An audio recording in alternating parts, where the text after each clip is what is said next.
On Saturday, thousands went to Washington to commemorate the 50th anniversary of the Reverend Dr. Martin Luther King's I Have a Dream speech on behalf of the civil rights movement. As 22's reporter Caitlin Gosley tells us, today Springfield's predominantly African-American churches continued that commemoration. Spiritual, free at last, free at last. Thank God Almighty! On August 28, 1963, Reverend Martin Luther King Jr. moved a nation with his words. I just like his speech that I listened to as a kid, the I Had a Dream speech.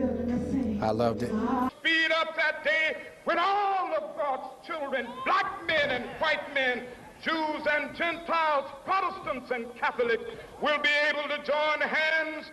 King's speech inspired a nation to break the inequality cycle, but many here in Springfield's St. John's Congregational Church say we still have a long way to go. There's still a lot of racial division in our community and in our nation, but we believe we're making progress, and it's days like these that we're able to remember and reflect upon the speech as well as the sacrifices that have been made.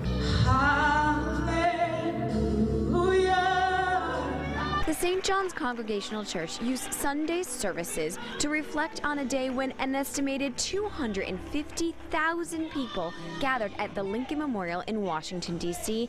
to hear King's historic speech.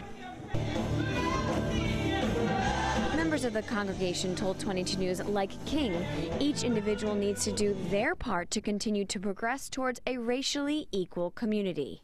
If everybody did something to make a difference, then that would happen. But we can't expect one system to do it, one person to do it. It has to be through everyone. King started his outreach as a Southern Baptist minister.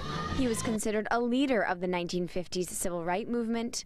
I want you to know tonight that we as a people will get to the promised land. King's 1968 assassination was said to have sped up the last significant civil rights legislative achievement, the Equal Housing Bill.